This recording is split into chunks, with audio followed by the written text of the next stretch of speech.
நேற்று நைட்டே நான் சொல்லியிருந்தேன், என்ன பொறுத்த வரைக்கும் நம்ம கேட்ட ஒரு விஷயத்த கவர்மெண்ட் இமீடியட்டா நிறைவேற்றிருக்கு. தொடர்ந்து பர்மனெண்டா நடத்துறதுக்கு ஒரு சொல்யூஷன் நாங்க உருவாக்குறோம் அப்படின்னு சொல்லியிருக்கு. இதுவே என்ன பொறுத்த வரைக்கும் நம்ம போராட்டத்துக்கு கிடைச்ச மாபெரும் வெற்றி அப்படின்னு சொல்லிட்டு, ஆனா அது உங்ககிட்ட திணிக்க மாட்டேன்னு தான் சொல்லியிருந்தேன். அதுக்காக நீங்க போயிட்டு இந்த மாதிரி மோசமான விதத்துல வன்முறையில் ஈடுபட்டு போராடணும் அப்படின்றது வந்து ரொம்ப ரொம்ப தப்பா இருக்கு. எதனால இப்படி பண்றீங்க?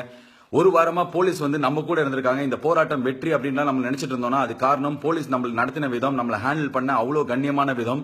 கவர்மெண்ட்டும் நம்ம கேட்டதை இமீடியட்டா டெல்லிக்கு எடுத்துட்டு போயிட்டு அது ஒரு சட்டமா நிறைவேற்றிருக்காங்க. சோ முதல் வெற்றியா இதை எடுத்துட்டு இதை செலிப்ரேட் பண்ணி சந்தோஷமா ஒரு வெற்றியா இருக்கிற நேரத்துல இவ்வளவு தப்பா வன்முறையில அடிதடியில கல்வீச்சுல எல்லாம் ஈடுபடுறது வந்து ரொம்ப கேவலமான ஒரு செயல். யாரோ ஒருத்தர் நம்மள பொறுக்கின்னு சொன்னான்னு சொல்லிட்டு நம்மளுக்கு கோவம் வந்தது. ஆனா இதை ஸ்டூடெண்ட்ஸ் பண்றாங்களா யார் பண்றாங்களான்னு தெரியல. ஆனா நிஜமாலே அந்த மாதிரி பேரை வாங்கிடுவோமோ அப்படின்ற ரொம்ப பயமா இருக்கு. யாரு ஸ்டூடெண்ட் ரோட்ல அங்க இருந்தாலும் சாதாரண மக்கள் இருந்தாலும் எனக்கு தெரிஞ்சு எல்லாருமே சாதாரண மக்கள் எல்லாம் போயிட்டாங்க. ஆனா இன்னும் மீதி இருக்கிற சாதாரண மக்களோ ஸ்டூடெண்ட்ஸோ தயவு செஞ்சு வீட்டுக்கு போங்க. போராட்டம் முடிஞ்சது. எப்ப இதை நிறைவேற்றினாங்களோ அதுதான் நம்மளுக்கு முதல் கட்ட வெற்றி. தயவு செய்து கிளம்பி போங்க. இதுக்கப்புறம் நீங்க ரோட்ல இருக்கிறதுல எந்த நியாயமும் கிடையாது. அப்படியே இருக்கும்போது இவ்வளவு வன்முறையை கையாளுறது வந்து ரொம்ப தப்பான கேவலமான விஷயமா இருக்கு. இந்த போராட்டம் மாபெரும் வெற்றி அப்படின்றத தாண்டி கேவலமான ஒரு போராட்டம் அப்படின்ற பேரோட முடிய வேணாம்.